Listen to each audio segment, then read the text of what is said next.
जी महाराज शौनकादिक ऋषियों से कहते हैं कि नारद जी ने व्यास जी को अपने पूर्व जन्म का वृत्तांत बताया। तब व्यास जी के मन में संतोष हुआ और जो 4 श्लोकों में भागवत नारद जी ने व्यास जी को दी, व्यास जी ने उन 4 श्लोकों के 18,000 श्लोक बना दिए और भागवत की रचना की। अब व्यास जी के मन में आया कि भाई मैंने ग्रंथ की रचना कर दिया, लेकिन अब इस ग्रंथ को पढ़ करके कौन ऐसा योग्य शिष्य है कि जो इस ग्रंथ को मैं उसे पढ़ा सकूं और वो ले जा करके संसार के कल्याण के लिए जन जन में इसका प्रचार करे। सुखदेव जी महाराज को योग्य समझा और सुखदेव जी को व्यास जी ने संपूर्ण भागवत की कथा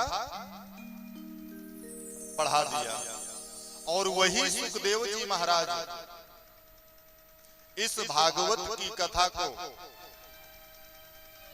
जब राजा परीक्षित को 7 दिन में अकाल मृत्यु का किसी ऋषि पुत्र के द्वारा श्राप लगा,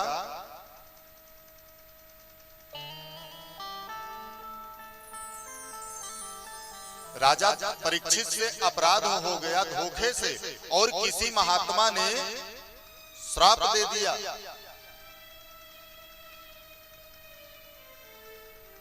राजा परीक्षित वन में शिकार के लिए गए थे, समीक ऋषि बैठे थे, साधना कर रहे थे। सुदूर वन में गए, प्यास लगी, सोचे कि यहाँ पर महात्मा जी की कुटिया है, जाते हैं जलपान कर लेंगे। गए तो महात्मा जी से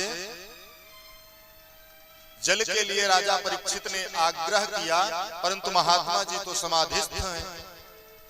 तो ये कलयुग का एक असर भी है, क्योंकि राजा परीक्षित के समय में कलयुग का प्रारंभ हो चुका था। तो जो राजा बताइए अपने जीवन में इतना धर्मात्मा राजा कि जिसके राज्य में चोर डकैत और बुरे व्यक्तियों का कहीं स्थान ही नहीं, यहाँ तक कि राजा परीक्षित के राज्य में लोगों के घरों में दरवाजे भी नहीं होते थे, क्योंकि चोर जुआरी किसी का भय नहीं था, शराबी कबाबी ये सब कोई थे ही नहीं। और राजा स्वयं धर्मात्मा थे, गौ संत ब्राह्मण और अपनी प्रजा के पालक थे, किसी प्रकार का कोई भय नहीं। लेकिन कलयुग का ऐसा प्रभाव कि महात्मा जी समाधिस्थ थे। अब राजा के मन में विचार पलटा कि मैं पानी पीने का आग्रह कर रहा हूं और महात्मा जी ढोंग करके बैठे और आंख बंद कर ली। क्योंकि आजकल के जो महात्मा हैं, जो साधक हैं, ऐसे करते हैं, जैसे देखेंगे दूर से कि कोई आ रहे हैं, भक्त हमारी कुटिया की तरफ आ। अब कुटिया कहाँ रह गए, अब तो महल रह गए महात्माओं के। पहले महात्मा जी लोग कुटिया बना करके रहते थे, अब तो महलों में रहते हैं, एसी रूमों में रहते हैं, 40-40, 50-50 लाख की लग्जरी कारों में चलते हैं।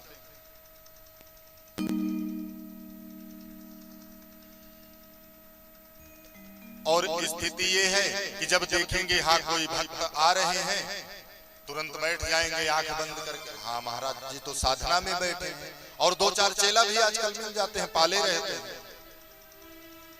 आप कहां से आए हैं, कौन है, महाराज जी से मिलना है, ठीक है आप यहीं रुकिए, हम देख करके आते हैं।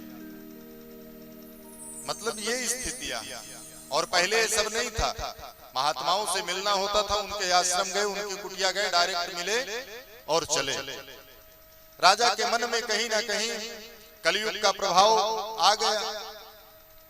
वहीं देखा बगल में मरा हुआ सर्प पड़ा था, राजा परीक्षित ले जा करके समीक ऋषि के गले में मरा हुआ सर्प डाल दिया और चले गए।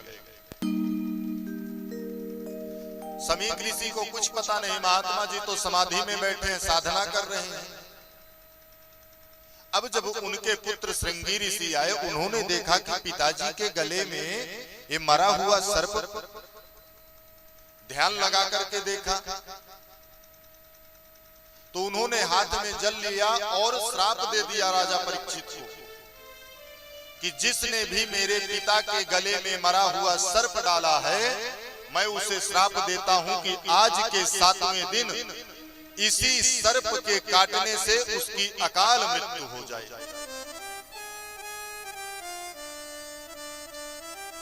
श्राप दे दिया, वहीं बैठ गए। तो जब शमीक ऋषि की समाधि खुली, सामने देखा कि सब शिष्य और पुत्र सब बैठे हैं। पुत्र ने सारा वृत्तांत बताया और अंत में श्रृंगी ऋषि कहते, पिताजी आप चिंता मत करें, मैंने ऐसा श्राप दिया है कि जीवन पर्यंत याद रखेगा। शमीक ऋषि बोले, पुत्र तुमने क्या श्राप दिया? तो बताए, आज के 7वें दिन इसी सर्प के काटने से उसकी मृत्यु हो जाएगी, अकाल मृत्यु होगी। शमीक ऋषि महात्मा थे, सच्चे संत थे। पश्चाताप हुआ, पुत्र तुमने क्या कर दिया? अरे संत को करुणावान होना चाहिए, संत को क्रोधी नहीं होना चाहिए। और फिर पुत्र, जिस राजा के राज्य में हम स्वच्छंद विचरण करते हैं, ना हमें चोरों का भय है, ना डाकुओं का भय है, ना किसी दैत्य का भय है, हम निर्विघ्न अपना जीवन यापन कर रहे हैं, हमारा भगवत भजन चल रहा है। ऐसे राजा से अगर भूल से भी एक गलती हो गई तो तुमने उसको इतना बड़ा दंड दे दिया। तुरंत शमीक ऋषि ने अपने गौरमुख नामक शिष्य को बुलाया और राजा के पास संदेशा भेजा कि जाकर के राजा परीक्षित को बता दो कि आज के 7वें दिन तुम्हारी अकाल मृत्यु हो जाएगी, अपनी मुक्ति का कोई उपाय कर लो। शिष्य गया और जाकर के राजा परीक्षित को बताया।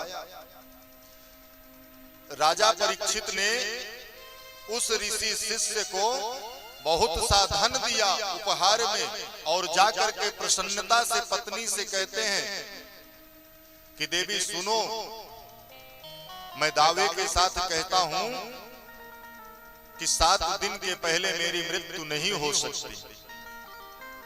और आनन फानन में अपने ज्येष्ठ पुत्र को राज्याभिषिक्त करके सारे राज्य की जिम्मेदारी पुत्र को देख करके राजा तुरंत आनन फानन में राजसी वस्त्रों का त्याग करके और सीधे वन की तरफ प्रस्थान किया और जाकर के मां गंगा के किनारे एक वृक्ष के नीचे बैठ गए।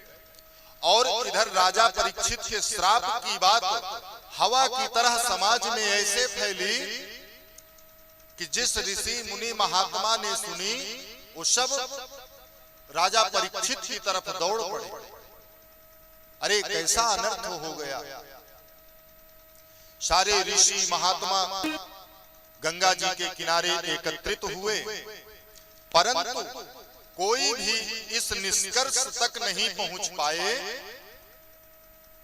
कि हम राजा परीक्षित के लिए कौन सा ऐसा उपाय करें, कौन सा ऐसा अनुष्ठान करें कि जिससे राजा परीक्षित की अकाल मृत्यु टल जाए।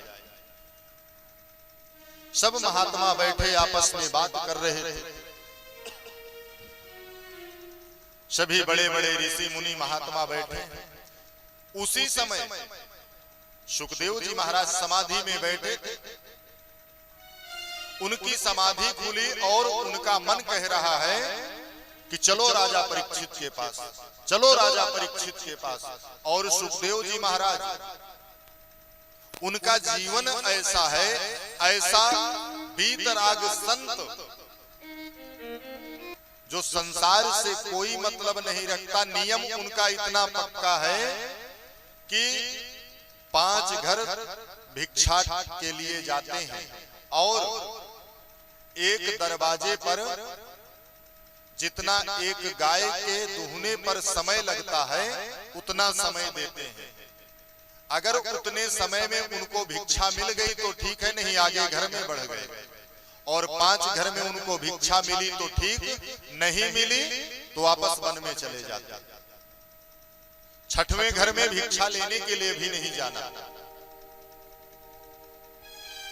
इतना नियम पक्का।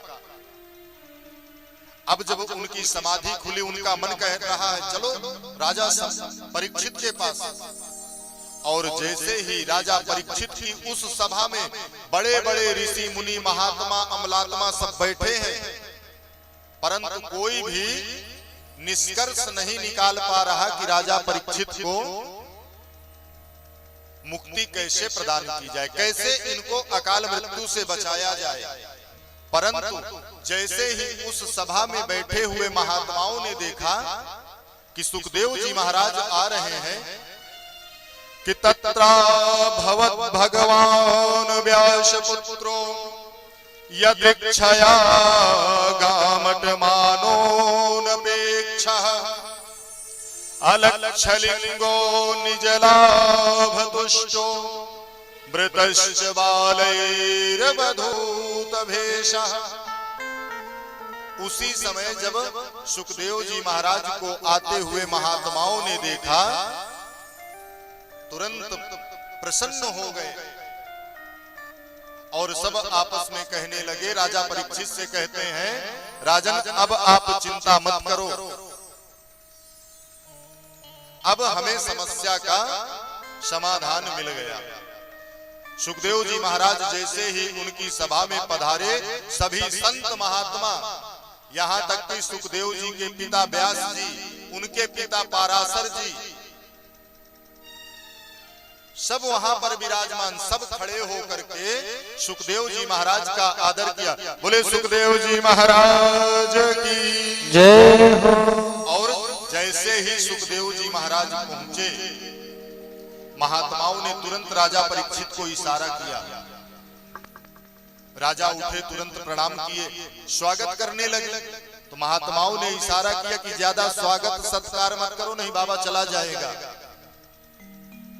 जल्दी से इनसे प्रश्न पूछ लो, अपनी मुक्ति का उपाय पूछ लो। लेकिन देखो राजा परीक्षित भी इतना बुद्धिमान राजा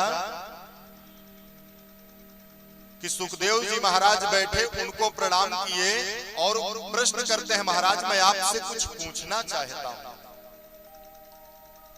सुखदेव जी महाराज ने कहा पूछो राजन, क्या पूछना है। तो ये नहीं पूछ रहे कि 7 दिन में मुझे अकाल मृत्यु का श्राप लगा है, मैं मर जाऊंगा, तो मुक्ति का उपाय बता दीजिए। नहीं, अपने लिए नहीं पूछते, बड़ी बुद्धिमानी के साथ कहते हैं, महाराज ये बताइए जल्दी मरने वाले की मुक्ति का उपाय क्या है। क्योंकि देखिए 7 दिन में राजा परीक्षित को मृत्यु का श्राप लगा, लेकिन इन्हीं 7 दिन के अंतर्गत हम सभी भी जन्म लेते हैं और हमारी भी सभी की इन्हीं 7 दिनों के अंदर ही मृत्यु होती है। 8वां दिन कहीं से नहीं आता है कि आता है कहीं से, बताइए। यही रविवार से शनिवार के बीच में 7 दिन होते हैं, इन्हीं 7 दिन के अंतर्गत हम जन्म लेते हैं और इन्हीं 7 दिन के अंदर मृत्यु भी होती है।